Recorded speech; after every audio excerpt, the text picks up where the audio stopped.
Muito bem, muito boa noite para todo mundo. Muita graça de Deus para todos nós. Estamos vindo de um final de semana com feriado, desde quinta-feira, não é? Não sei se todos conseguiram descansar um pouco mais. Tem gente que trabalhou. Quem trabalhou aí de quinta para cá?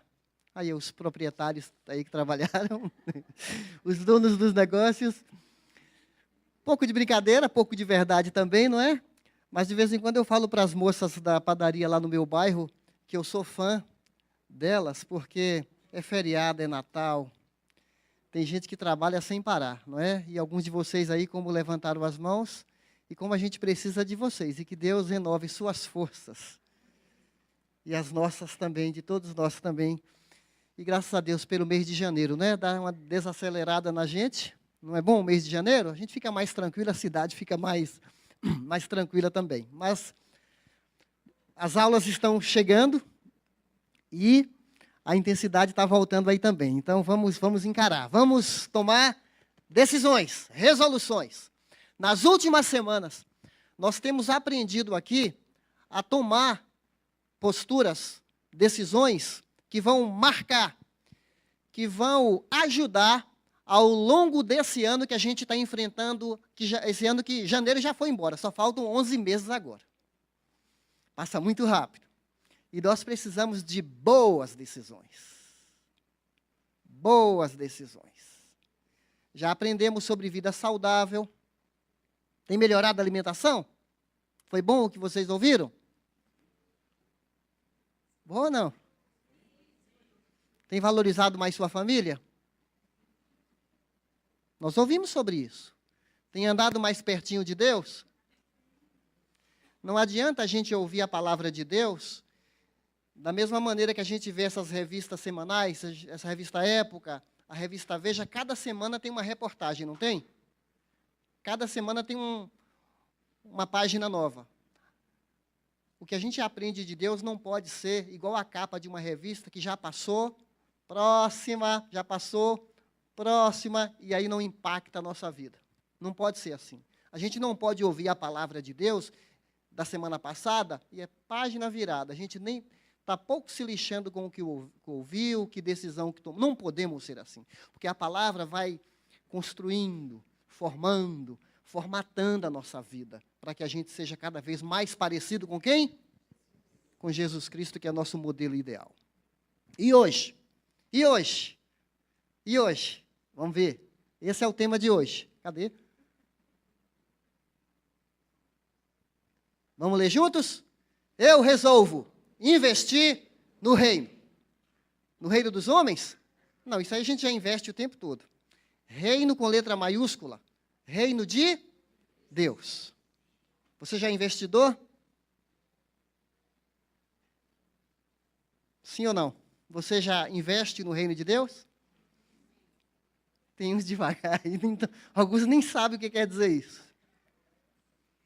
Alguns não têm noção do que quer dizer investir no reino de Deus. Eu quero convidá-los para a gente ler esse texto aqui, Mateus 6, 19 a 24. Mateus 6, 19 a 24.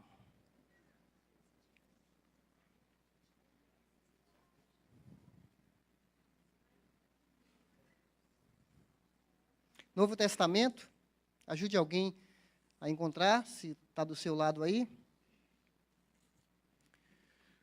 De vez em quando é bom trazer a Bíblia de papel para a gente não perder o costume, não é? Eu sei que alguns têm aplicativos aí, mas é bom esse som de papéis.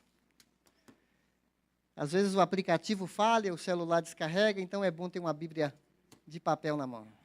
Mateus 6, 19 a 24. Posso ler? Então vamos lá. Quem está falando aqui é Jesus Cristo, tá certo? Já muda até o nosso pensamento, não é? Não acumulem para vocês, o quê? Tesouros na terra, onde a traça e a ferrugem destroem, e onde os ladrões arrombam e furtam, mas acumulem aqui está no sentido positivo agora, não é? Mas acumulem para vocês tesouros nos céus, onde a traça e a ferrugem não destroem, e onde os ladrões não arrombam nem furtam. Pois, onde estiver o seu tesouro, aí também estará o seu coração. Os olhos são a candeia do corpo. Se os seus olhos forem bons, tudo que o seu corpo será, todo o seu corpo será cheio de luz. Mas, se os seus olhos forem maus, todo o seu corpo será cheio de trevas. Portanto, se a luz que está dentro de você são trevas, que tremendas trevas são. Ninguém pode servir a dois senhores, pois odiará um e amará o outro, ou se dedicará a um e desprezará o outro. Vocês não podem servir a Deus e ao dinheiro, que em outra tradução usa a palavra mamon, com letra maiúscula, que significa riquezas, como se fosse um deus pagão. Nós vamos orar antes de prosseguir. Senhor, abre nosso entendimento. Senhor, nosso Deus, o Senhor já tem falado muitas vezes e de muitas maneiras, em cada culto para nós. O Senhor tem nos dado visões espirituais. O Senhor tem sempre acrescentado nessa boa obra que o Senhor começou em nossas vidas. E oramos mais uma vez para que Teu Espírito Santo nos ajude a entender os Teus pensamentos, para que nossa vida desfrute daquela vida plena que o Senhor ofereceu para nós. Por favor, Pai, venha nos dirigir, venha nos equipar, venha nos instruir, venha nos inspirar agora. Em nome de Jesus. Amém. Amém. Muito bem, gente, estamos aqui em Mateus capítulo 6. Se você já é um leitor da Bíblia, já tem lido o Evangelho de Mateus, e esse capítulo aqui, do versículo 1 até o 18, ele está falando da nossa vida particular, da nossa devocional, da nossa oração, fala do jejum, e fala até da nossa esmola, quando ajuda um necessitado, para nós não sermos vistos pelos homens, nem fazer as coisas para impressionar as pessoas. Aqui fala dessa boa ação que a gente pratica no mundo particular, na nossa intimidade com Deus. Isso é do versículo 1 até o 18. Esse ponto que nós estamos lendo agora está falando do dia a dia, está falando do nosso relacionamento com propriedade, com bens materiais, a gente comprar e vender, essa demanda de colocar a mão na carteira, passar o cartão todo dia, sonhar, ter planos financeiros. Então, está falando desse aspecto da nossa vida que todos nós, todos os dias, passamos o cartão, ou se não passamos o cartão, pagamos em dinheiro, ou pensamos em comprar um eletrodoméstico, alguma coisa. Então, é a nossa vida, a gente precisa dos bens materiais. E aí, ele vai falar sobre isso. O desafio desse capítulo aqui, do 1 ao 18, é para nós não sermos hipócritas, não ter uma religião da aparência. E agora, do 19 ao 33, ele vai falar para nós não termos uma vida chamada de cristãos, mas vivermos iguais aos pagãos. Por quê? Porque pode ser que nós achamos que estamos servindo a Deus, mas que Deus é esse? O Deus criador do céu e da terra ou o cifrão? Nós podemos estar iludidos, pensando que estamos adorando ao Deus verdadeiro, mas quem comanda a nossa vida pode ser o dinheiro. Então, Jesus vai desmontar o conceito de administração financeira que os especialistas fazem à nossa cabeça, fazendo-nos preocuparmos cada vez mais em ter, pensar só nessa vida, fazer meu pé de meia, querer me preparar para o futuro e colocar a nossa segurança em bens materiais, que é o que nós aprendemos desde a nossa infância. Então, Jesus vai desmontar esses conceitos que estão na nossa cabeça. Ele está falando aqui, não para quem não é cristão, ele está chamando os discípulos. Ele está falando aqui para quem é crente, 1000 vezes crente. Se você não é, precisa então orar a Deus e falar: Senhor, desvenda meus olhos, abre o meu entendimento, para que eu entenda que eu preciso seguir a Jesus como meu Salvador, o Criador, e não os bens materiais dominarem a minha vida. Então, a gente vê já esses valores aqui contrários, né? São valores os espirituais e os materiais em que a proposta que Jesus está falando para nós é que quem deve governar a nossa vida não são os valores materiais. Nós devemos ser geridos ou dirigidos ou dominados por valores acima dos valores materiais. Não é que nós não precisamos dos materiais, nós somos seres físicos, precisamos comer, vestir, trabalhar. A Bíblia não é contra o planejamento, a Bíblia não é contra a previdência, a gente ouve falar tanto da previdência, você pode guardar um pouco, viver com menos do que você ganha. Em outros textos fala que na casa do sábio sempre há economia, Provérbios vai falar sobre isso, fala de planejamento, fala de se precaver. Acontece que nós vamos aprender que o nosso coração não pode estar em tesouros da terra. É uma ilusão confiar naquilo que você fala que é seu pé de meia, porque a gente não tem garantia de nada, absolutamente nada. E o livro de Mateus, o capítulo 5 até o capítulo 7, é conhecido como o Sermão da Montanha. Encorajo você a ler o Sermão da Montanha. Começa em Mateus capítulo 5 e vai terminar no capítulo 7 com aquela brilhante conclusão que vai falar sobre o quê? O tolo e o sábio. O tolo, ele edifica a casa aonde? Na areia. E o sábio? Na rocha, ou na palavra de Cristo, ou na pessoa de Cristo. Ele vai concluir daquela maneira. Então, nós estamos já de antemão entendendo que o sábio, ele investe nas coisas eternas, que são superiores às temporais. A vida é curta demais. De vez em quando, meu pai fala para mim assim, filho, a vida passou tão rápido. 82. Eu estou com 54.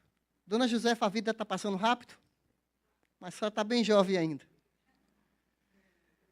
Mas a gente está vivendo em alta velocidade, não é?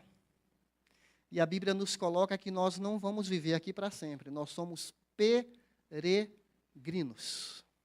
Se você acha que você vai ficar eternizando sua vida e guardar seus tesouros aqui, igual os faraós faziam, os faraós queriam que colocasse na tumba, até faziam também esqueci a palavra, no corpo do faraó, embalsamavam os faraós, e ele queria que os tesouros faziam aquelas pirâmides todas protegidas, todo um labirinto, uma fortaleza para ninguém roubar os tesouros, porque o faraó acreditava que depois da vida ele ia desfrutar dos tesouros, não seria um faraó pobre depois dessa vida.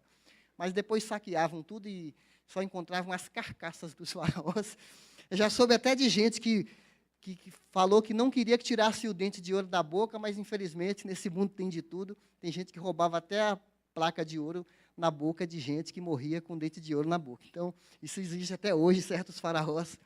Isso no interior é muito comum, ter gente com ouro na boca. Já ouviram falar disso?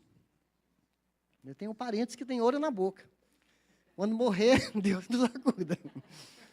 São coisas... Inclusive, na época, a gente brinca assim, mas as minhas tias, ainda solteiras, eu lembro que vinham visitar na fazenda lá do meu avô, aí quando os rapazes saíam interessados nas irmãs da minha mãe, aí o povo falava assim, você viu? O fulano aí tem até ouro na boca. Se tem ouro na boca, é um bom partido. As coisas mudaram de lá para cá, não é? Não acumular tesouro na terra. A palavra tesouro inclui muita coisa. Se a gente for parar para pensar em tesouro, cada um de nós tem alguma coisa muito preciosa que a gente guarda assim com aquele carinho. Talvez até uma bijuteria que para você tem valor, para os outros não tem, mas o valor sentimental, quem te deu, quem te doou, como você adquiriu, alguma coisa assim, igual ao tio Patinhas que tinha a sua moeda número 1, que para ele era tão importante. Esse tesouro pode ser seu marido. Parece que quando os bebês estão chegando agora, está tendo uma expectativa em torno do bebê, assim, um tesouro, e está movimentando todo mundo, e prepara-se o berço, a estrutura para receber uma criança. Gente, não era tão sofisticado assim. Isso é uma coisa nova. Na verdade, tem muita sofisticação. Eu não estou dizendo que você não tem que ter essa expectativa de ter um bebê e tudo mais, mas às vezes o bebê chega a ser um rei.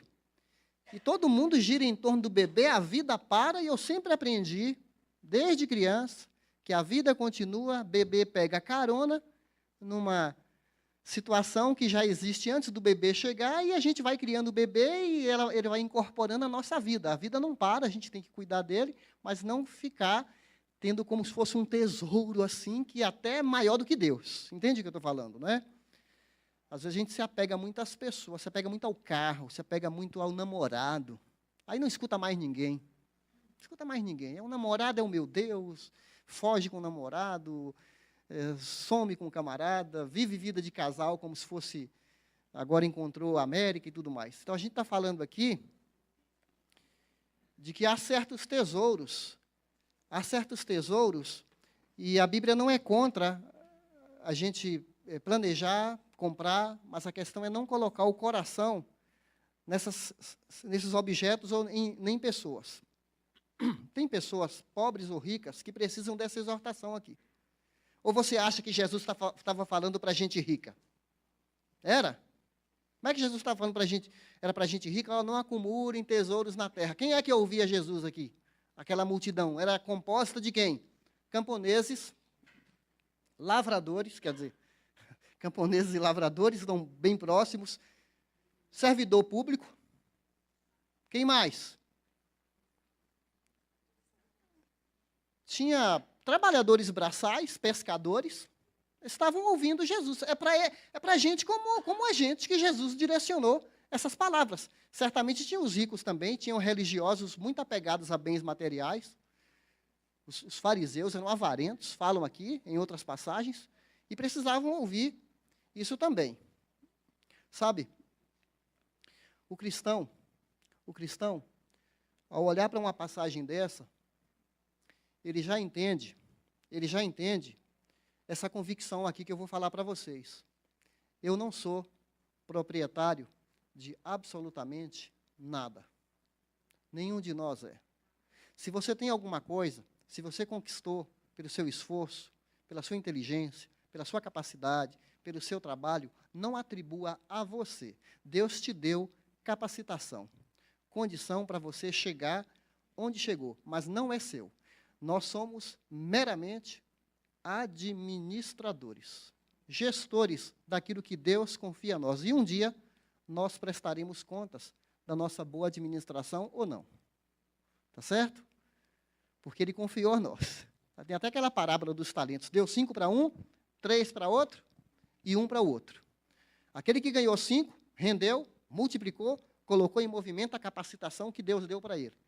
Aquele que ganhou só 1, escondeu, não fez nada, não investiu, ficou passivo, parado, não fez absolutamente nada com o que Deus confiou para ele, e quando ele encontra o seu Senhor, na parábola, ele fala, mau e negligente servo. Mau e negligente servo. Se você sabia que eu era rígido, e você ficou com medo, por que você pelo menos não investiu? Por que você não investiu? Pois até o que você tem será tirado e dado a quem multiplicou. Aquela parábola mostra para nós que nós devemos fazer bom uso e fazer girar, investir todo tipo de capacitação, dom espiritual, talento, recurso financeiro que Deus confia a nós. Muito bem. A proposta que nós encontramos nesse texto aqui é essa aqui. Vamos ler juntos? Cada discípulo de Jesus recebeu a ordem para investir mais no céu do que na terra. Talvez algumas igrejas falariam assim, para você investir mais na igreja deles do que na terra, do que em movimentos de homens. Jesus está falando aqui para investir no reino de Deus, não no reino, inclusive reino de homens, até que se chamam pastores, mas no reino de Deus. Eu queria que você colocasse essa proposta de maneira pessoal, nós falarmos como se fosse para nós, tá certo? Como assim? Como assim? Eu recebi. Então, vamos começar essa frase mudando aqui para aplicar para a nossa vida pessoal. Eu recebi de Jesus a ordem para investir mais no céu do que na terra. Se você guardar isso aqui, eu recebi a ordem de Jesus de investir mais no céu do que na terra. Se a gente colocar essa verdade aqui dentro da nossa cabeça, isso vai fazer de nós um investidor incrível naquilo que realmente dura, naquilo que realmente nada vai mexer naquele investimento que a gente está fazendo na eternidade, e não nas coisas da terra, porque aqui vai passar. Quando a gente vai comprar um eletrodoméstico, um micro-ondas, uma TV, você sabe que você quer comprar algo que dure, não é verdade? Mas mesmo esses produtos já não têm durabilidade. Não é, dona Janete? Já não se fazem mais fogões como aqueles antigos. Aquela lata do Fusquinha nos carros já não existe mais. Meu irmão é mecânico, um dia abriu um carro novo lá e falou para mim, está vendo, uma grande parte desse carro aqui internamente é de plástico, nem de lata é mais. Esses carros novos e importados aí, quando bate, arrebenta tudo. Antigamente, quando o carro batia, ainda você percebia que o estrago não era tanto, mas esses carros novos, a batida amassa muita coisa e até está virando descartável, né, de propósito. Então, a gente está falando aqui de investir naquilo que é durável, que não tem fim, que é eterno, o reino de Deus. Olha só, aqui vai falar de 2 tesouros, na terra e no céu, do 19 ao 21. Vai falar também de 2 olhares ou 2 perspectivas, as trevas e a luz, do 22 ao 23. Aqui vai falar também de 2 senhores, Deus e as riquezas. E vai falar também de 2 preocupações. Preocupações com coisas dessa vida, com aquele triplex, quer dizer, aquele tripé, comer, beber e vestir. Tá certo? Então, vai falar dessa preocupação e a preocupação também com o reino de Deus. Então, eu vou gastar mais tempo nessa pergunta aqui, porque ela tem muito mais a ver com a pregação. Depois tem mais 2. Se a gente tiver tempo, a gente desenvolve também, mas eu vou gastar um bom tempo aqui para você fazer essa reflexão pessoal. Qual vai ser o seu maior investimento? Pode ser que, para muitos aqui, ele já sabe a resposta. Eu creio, pela minha própria experiência nessa igreja, que tem muitos irmãos aqui que já têm bate-pronto essa resposta. Então, o que eu vou falar para você nem é novidade, porque isso já faz parte da sua vida. Tá certo? Investir no reino de Deus já é feijão e arroz e outra mistura que isso já faz parte da sua... Para outros pode ser que não. Pode ser que para outros não tenha essa convicção, tem dúvidas ainda, ou não entendeu ainda o que significa investir no reino de Deus. Tomara que o que a gente vai falar aqui contribua para você se tornar, se não é, um investidor no reino de Deus. Tá certo? Muito bem. Muito bem. Está dizendo aqui para não acumular tesouros na terra. Jesus proíbe, aqui no 6:19, não acumulem para vocês tesouros na terra, onde a traça e a ferrugem destroem. Esse ensino, vamos dizer assim, é um dos mais revolucionários. É um dos mais impactantes na Bíblia, mas pouco praticado. Muitos cristãos não entenderam o que isso significa. Será que a gente consegue, com a ajuda do Espírito Santo aqui, aliás, sem o Espírito Santo a gente não consegue entender isso? Para que ele coloque isso em nosso coração? Para aquelas pessoas que ouviam Jesus, as roupas naquela época tinham muito valor. Não é que não tem hoje, mas tinha mais valor ainda. Tinha umas roupas reluzentes, até desde a época de Jacó, José ganhou uma roupa muito especial, diferente da roupa dos irmãos dele, até provocou ciúme na casa de José, porque o pai deu um presente, uma roupa especial para o menino. E tinha umas roupas que tinham fios feitos a ouro, fios de ouro também. Eles guardavam tesouros em baús, escondiam em casa, debaixo da cama, mas as casas eram feitas de um material de barro. Aí, se a pessoa saía, ficava vários dias fora de casa, alguém vinha com uma enxada, quebrava a parede com uma enxada e roubava. Por isso que fala onde os ladrões furtam ou roubam. E sem falar de grãos também, a pessoa guardava grãos. Tem um ladrão que nunca deixou de existir, que é o rato, roubava também. Até hoje também esse ladrão está aí. Tem outros ladrões também, de colarinho branco também. Quer dizer, isso sempre, de uma certa maneira, sempre existiu. Mas a gente tem que lembrar, a mais bela flor, quando arrancada da plantinha, logo, logo ela perde o seu brilho. Tudo está num processo de deterioração. Desde o físico mais perfeito, quem já foi Arnold Schwarzenegger? Quem já foi aquele homem, não é? Não é mais o mesmo. Hoje ele é outro ator. Não tem mais aquele físico belo, esculpido e tudo mais. O rosto mais belo, com o passar do tempo, dá sinais de envelhecimento. A mente mais lúcida, mais inteligente, à medida que o tempo passa, ela dá sinais de fraqueza. Aí a pessoa fala, não, mas eu tenho que me preparar, tenho que preparar para a minha aposentadoria, tenho que fazer meu pé de meia. Tudo bem, você vai fazer seu pé de meia, mas e daí? E depois dessa vida? E a eternidade? A nossa vida, 70, 80 anos, mas isso comparado com a eternidade é nada. Nem é uma gota d'água, é nada comparado com a eternidade. Aí, por outro lado, sem falar, que às vezes uma doença leva a pessoa a gastar tudo que ela tem. Sem falar que tem gente que guarda, não desfruta, é mesquinho, não celebra, não para celebrar 3, 4 dias com a família, sair de férias, não, porque tem que guardar para o futuro. Não porque a gente não sabe o dia de amanhã, e a pessoa nem celebra as suas conquistas. Igual eu, de vez em quando eu saio com a Sandra, a gente fica em alguns lugares diferentes, porque vai que eu morra aí, vem o meu substituto e vai gastar o que eu guardei. Então, eu tenho que ir gastando. Tá bela, maravilhosa. Então, gente, a vida é para ser celebrada, não é verdade? Então, invista na sua família e em você também. Não fica pensando só em guardar. E agora ele vai falar no foco no positivo.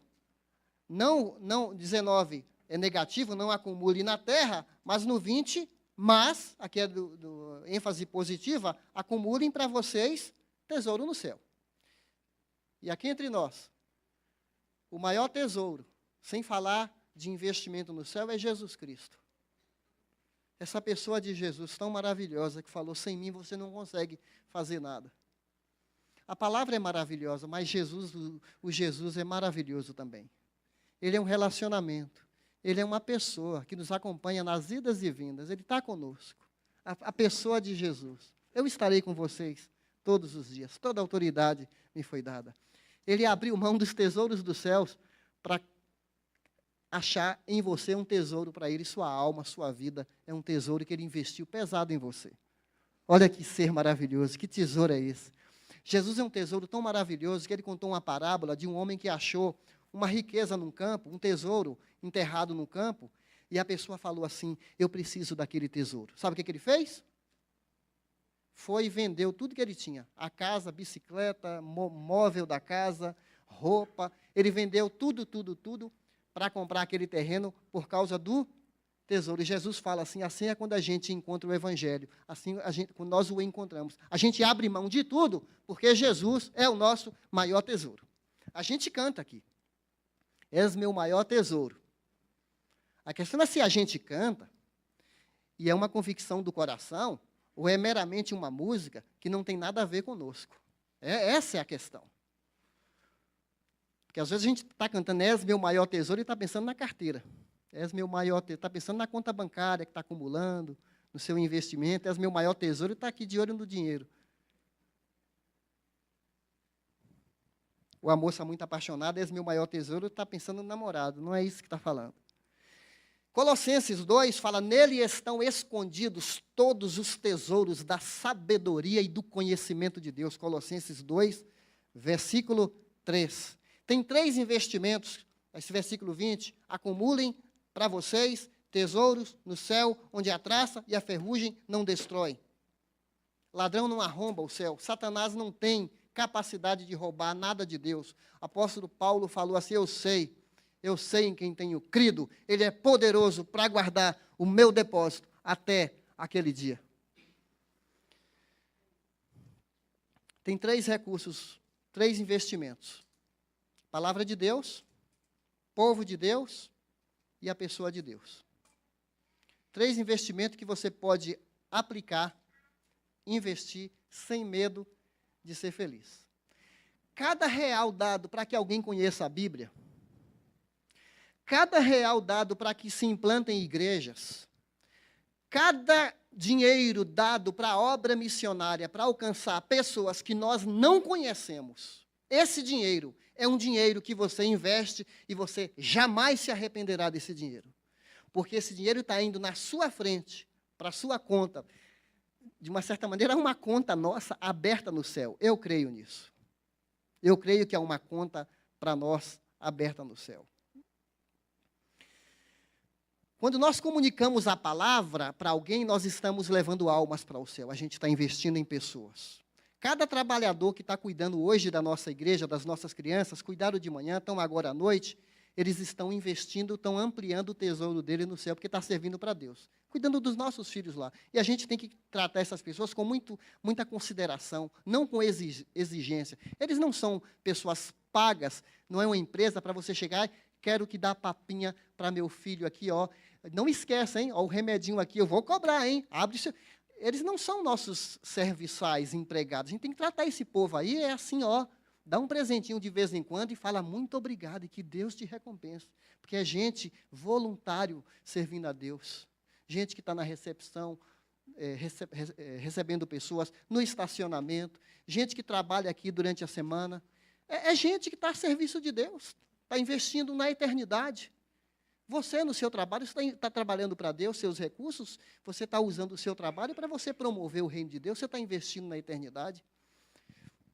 Quando a gente faz um trabalho como a gente quer entrar no Hospital Campo Limpo para visitar doente, isso é investir no reino. Visitar um preso é investir no reino. Eu conheci um homem há poucos dias que ele dá 4 horas por semana numa prisão em Guarulhos. Ele fala, meu maior prazer é falar de Jesus para os presos lá, pastor. Ele está investindo aonde? No reino de Deus. Eu fui num evento sábado passado no Anhangabaú, tinha uns roqueiros lá, uma banda evangélica, e enquanto eles cantavam, eles faziam mímica, simulando Jesus, chegando e resgatando drogados, viciados e moradores de rua, gente tatuada, gente toda quebrada lá na vida, e gente chegando, aquela multidão, tocada pela palavra de Deus. Deus está mobilizando pessoas que estão investindo no céu, dando sua vida, indo atrás de gente onde nós não conseguimos tocar, com uma linguagem para alcançar aquelas pessoas. Eu fiquei admirado. Louvei a Deus, Senhor, que coisa linda. Essas pessoas sendo arrastadas pelo Evangelho, em que comunica-se na palavra dessas pessoas. Promessa de fé. Nós temos projetos em nossa igreja e nós convocamos vocês para investirem no céu. Gente, nós não estamos manipulando vocês, não. Irmãos, a gente sabe, tem pastores aí, exploradores, usando o dinheiro de Deus para seu lucro pessoal, para ficar rico, cada vez mais rico. Você conhece os pastores da sua igreja aqui? Nós somos privilegiados aqui, nós somos sustentados por essa igreja aqui, mas vocês conhecem nossas vidas. Nós vivemos aqui entre vocês. Sabem o tipo de roupa, o tipo de carro, o tipo de casa que nós temos. Vocês sabem disso. Eu estou falando aqui de investir no reino de Deus. É para Ele. Se você dá o dinheiro falando, eu estou dando para homens, nem dê. Desde que eu tinha 17 anos, eu entendi que eu dou é para a obra de Deus. E oro para que quem administrasse para prestar contas a Deus daquele dinheiro. Olha, eu tenho ensinado meus filhos desde pequenos a contribuir na obra de Deus. De vez em quando eu pergunto para um dos filhos, filho, você dá o dízimo na obra de Deus? Eu não pergunto isso, gente, para colocar medo dos meus filhos. É algo natural, faz parte da nossa conversa. Como eu pergunto, você tem orado, filho? Filho, você tem guardado seu coração? Quando você está com o seu celular sozinho, a gente sai de casa, fica só um de vocês. Filho, você cuida do que você vê no celular? Eu não estou lá perto. Você cuida do seu coração, filho? São perguntas de cuidado espiritual. E eu fico muito feliz quando eles respondem, sim, pai. Pai, já fracassei. De vez em quando, um deles, já fracassei. mas eu pedi perdão a Deus e eu não deixo que isso me domine. São perguntas que a gente faz. É bom a gente ensinar o filho desde pequeno a contribuir na obra de Deus, porque você está garantindo para seu filho dividendos na eternidade. Agora, se você não contribui, que autoridade você tem? O que você vai falar para seu filho de contribuir, ou de você experimentar um milagre quando Deus te manda uma bênção assim especial? E às vezes a gente pode até usar como testemunho, filho, nós temos sido fiéis a Deus, olha que bênção que Deus nos deu. Fazer disso motivo de louvor. Não é verdade? Olha, não significa que você contribuir na obra de Deus é sinal de maturidade. Não pensem que eu estou ensinando isso. Todo mundo que contribui na obra de Deus é um crente maduro. Mas, por outro lado, quem não contribui é, no mínimo, irresponsável. Você está me entendendo? É, no mínimo, passivo. É, no mínimo, isso. Por quê? Porque algo que me alcançou, esse maior tesouro, é tão impressionante para mim, que eu preciso girar isso que me alcançou, passar adiante, contribuindo na obra de Deus. Eu não posso reter aquilo que Deus dá para fluir. Aliás, eu sou apaixonado pela igreja, porque desde que meus filhos eram pequeninos, eles foram criados numa estrutura, e eu também, quando eu era jovem de 17 anos, só Deus para inventar algo tão belo que é a igreja, que vai formando nossa vida, nos preparando para casamento, acampamentos, reuniões bíblicas, culto de oração, cultos onde tudo isso foi formando a minha cabeça e das pessoas que eu conheço, e eu estou investindo nisso. É nós que sustentamos a obra de Deus. Ou quem é que sustenta a obra de Deus? A gente pede para as empresas?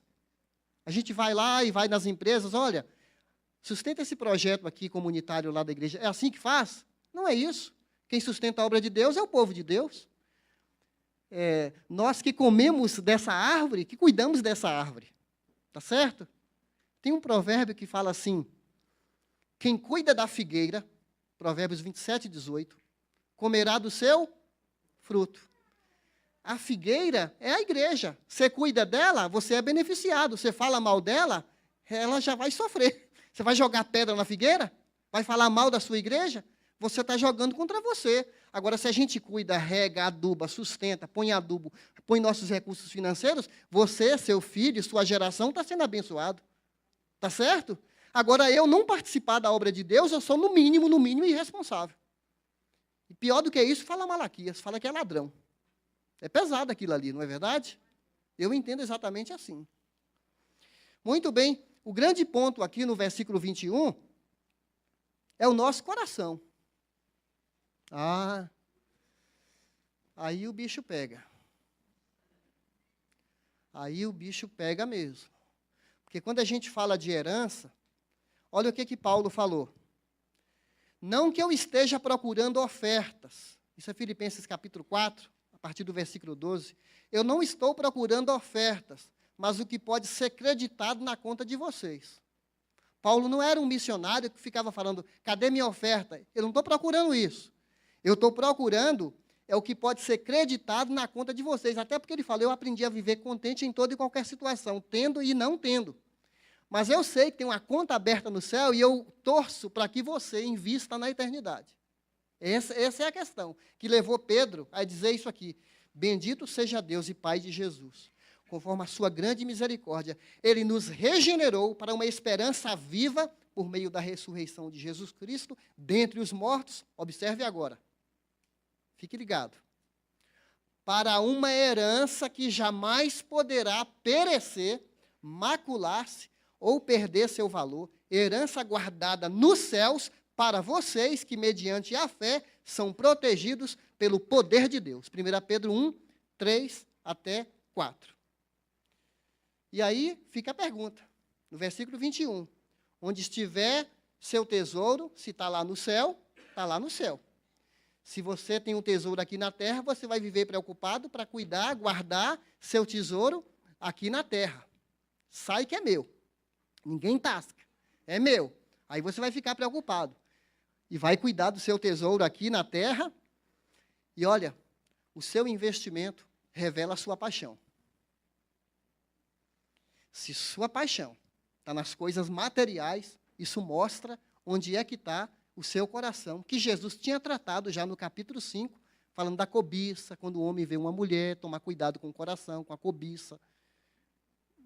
Quando ele fala lá de amar até o inimigo, porque se no coração odiar, olha, guardar o coração, você pode matar uma pessoa só de ódio. Ele já está trabalhando no coração lá. E agora está trabalhando no coração nosso. Se o nosso tesouro está nas coisas eternas, nós vamos viver preocupados, não com coisas dessa vida, mas com a expansão do reino de Deus. Irmão, sendo bem honesto com você, se seu coração não tiver pensando nas pessoas que precisam conhecer Jesus e você ser uma pessoa engajada, militante, para que as pessoas conheçam Jesus, você não entendeu ainda que esse tesouro que Deus te deu não é ser só para você. Que o dinheiro que Deus te dá não é só para você, sua casa, sua vida, seu núcleo pequeno, sua família. Aí vive esse pequeno Big Brother particular, que hoje até escancara no Facebook o que eu como, o que eu vejo, onde eu viajo, o que eu faço, aí a gente ostenta. Eu não estou dizendo que todo mundo que faz isso está ostentando, porque é até uma questão de mídia social, mas eu estou dizendo que a gente precisa examinar nosso coração, porque às vezes nós achamos que o mundo gira em torno de nós. O mundo gira em torno de nós.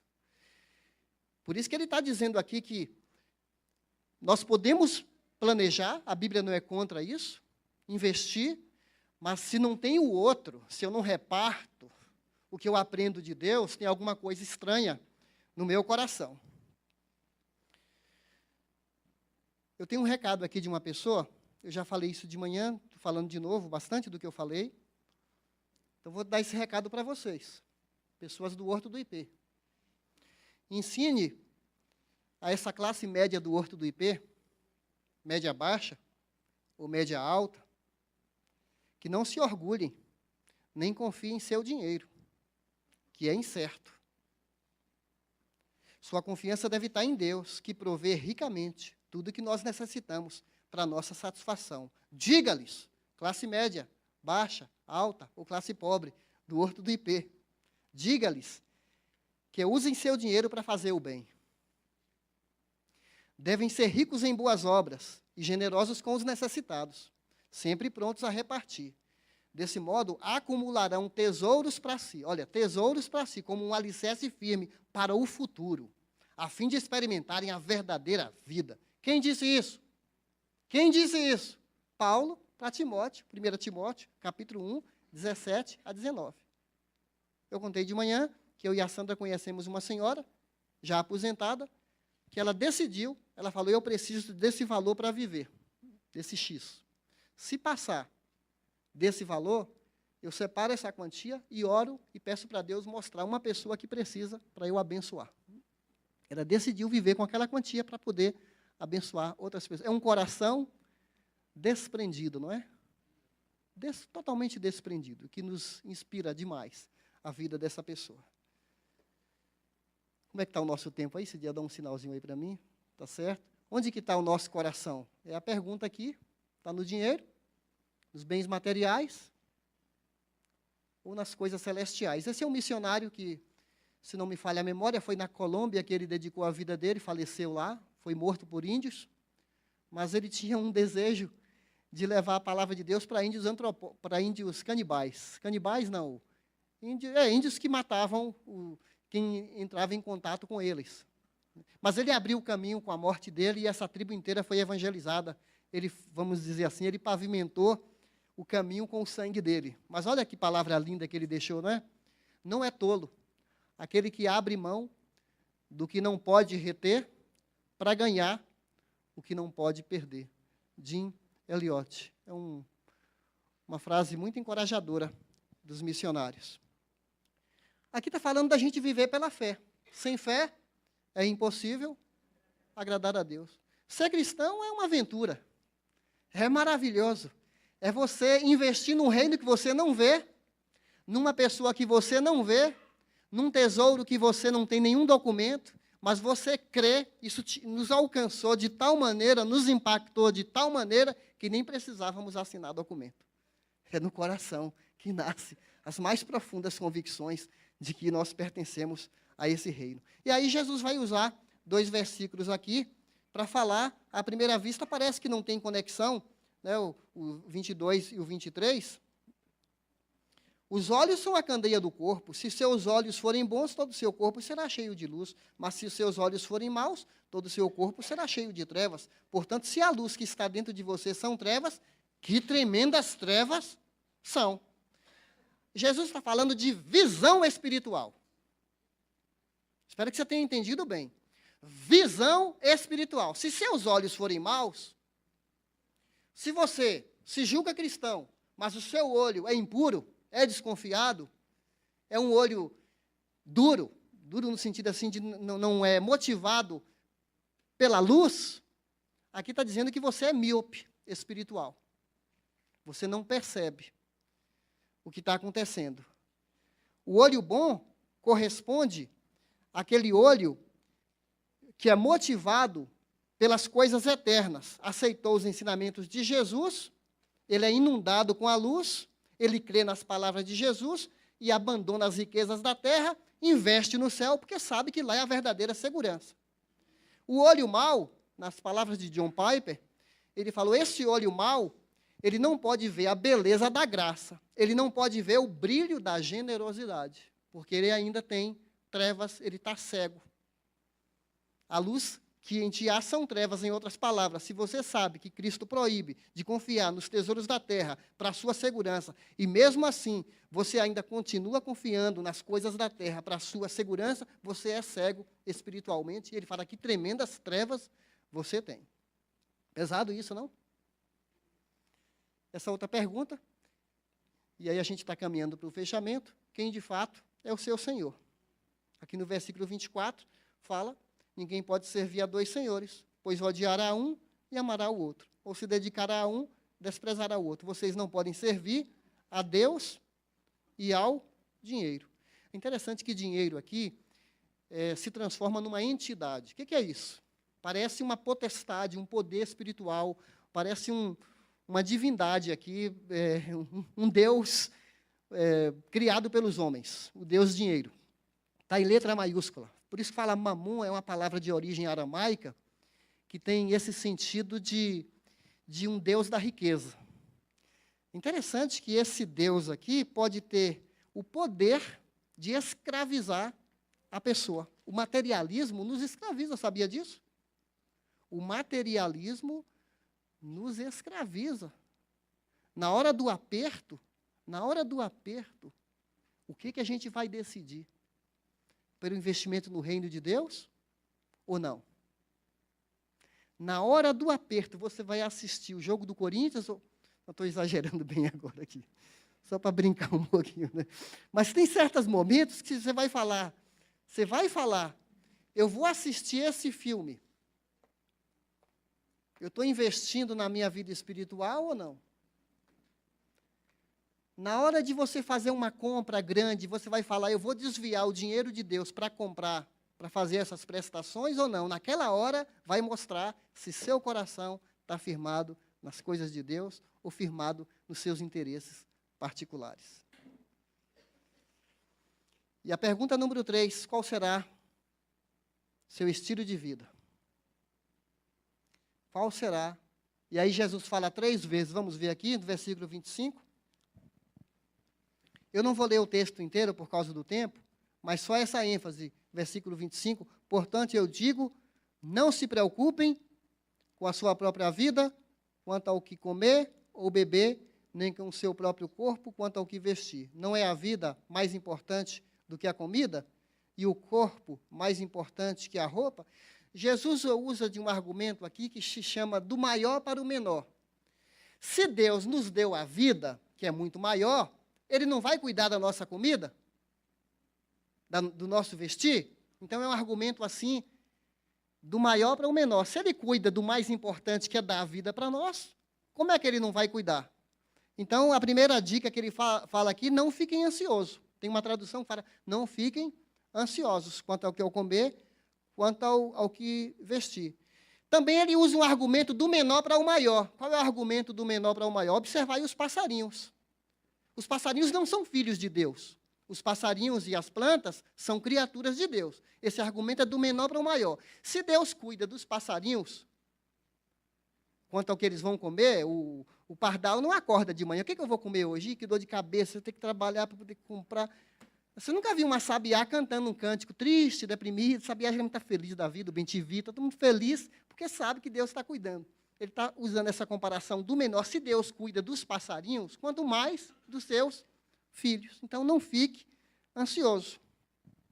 Agora, se você é um acumulador, e tem acumulador de tudo na vida, né? Se você é um acumulador nessa vida, sabe o que o Deus Mamon vai cobrar? Você vai pagar o preço. É a inquietação. Porque se você está preocupado só com coisas dessa vida, vai ficar estressado, dor de cabeça, vai ficar... E de vez em quando isso não acontece com a gente? Eu não estou me posando aqui de uma pessoa superstar, não, gente. Já passei por crises, já fiz investimentos, já perdi dinheiro, já perdi noite de sono, que eu falei, Deus, depois de tantos anos no Evangelho, o que eu fui fazer? Perdoa-me, Senhor. Perdoa-me porque não coloquei a minha confiança em Ti, fiz uma coisa que não devia, agora estou aqui, ó, cabeça quente. Misericórdia. Olha como Deus é misericordioso, não é? Da gente admitir. E às vezes Deus, na bondade, até nos ajuda para que o prejuízo não seja tanto diante da cabeçada que a gente dá. Não sei se já aconteceu com você, mas comigo, olha, já passei por isso. Mas aí eu tenho que lembrar de novo, coloque e volte para o foco. Deixa Deus ser o centro da nossa vida. Segundo, descanse na providência de Deus. Porque no versículo 32, quem é que fica andando para lá e para cá, atrás das coisas? No versículo 32, quem é? Pois os pagãos, na outra tradução, fala os gentios, é que correm. Olha esse verbo, correm atrás dessas coisas. Mas o Pai Celestial, chama Deus de Pai, celestial, investimento no eterno, sabe. Irmãos, como só essa frase tantas vezes me confortou, vosso Pai Celestial sabe. Vosso Pai Celestial sabe, conhece o que está acontecendo com você. Então, não é para o crente viver como pagão, preocupado para cima e para baixo, e sufocado com horas extras, e trabalhando, e correndo, e entupindo a vida. Olha, se a gente vai enchendo a vida, as nossas mãos, de dinheiro, de mais e mais trabalho, de mais e mais investimento aqui na terra, essas mãos, esse olho focado só nas coisas aqui da terra, não tem espaço para Jesus vir e cuidar do nosso coração, que a gente vai enchendo de coisas, a gente não tem espaço para Deus. Igual o cara da estrebaria lá, quando Jesus nasceu, não tinha lugar para ele, vai lá para o porão, para a estrebaria, perdeu a grande oportunidade de Jesus ter mais espaço na vida dele, jogou lá para o canto. Assim, muitos crentes também fazem isso com Deus. Eu busco primeiro o reino de Deus, se der, eu busco primeiro o reino, a minha vida, as minhas contas, se der, eu busco o reino de Deus para depois. E aí as pessoas estão cansadas, perdendo saúde, perdendo dinheiro, põe dinheiro num saco furado, como diz o Ageu, nunca dá, e passa essa vida como um cachorro correndo atrás do rabo e sem propósito. Descanse na providência de Deus. E por último, busque o reino primeiro. Busque o reino primeiro. Não se preocupe com o dia de amanhã, fala no versículo 34, não se preocupem com o dia de amanhã. Não que nós devemos ser pessoas que vivem totalmente alheias, preguiçosas, que não planeja, mas pré-ocupação significa preocupar antes. O dia de amanhã vai acontecer, não adianta eu ficar vivendo o dia de amanhã hoje. Eu tenho que dormir hoje, tenho que fazer o que eu preciso fazer hoje, mas não ficar somatizando no meu corpo negativismos, ansiedades e tudo mais. Então, irmãos, só para a gente concluir, buscai primeiro o reino de Deus e a sua justiça. Deus vai dar o pão de cada dia? Vai. Aquele maná no deserto vinha cada dia. Cada dia vinha a porção para cada dia. Deus não prometeu satisfazer nossos caprichos. Deus não prometeu satisfazer nossa megalomania, nossos desejos insaciáveis. Ele prometeu cuidar das nossas necessidades. E isso ele cumpriu, ele cumpre, ele disse que vai fazer.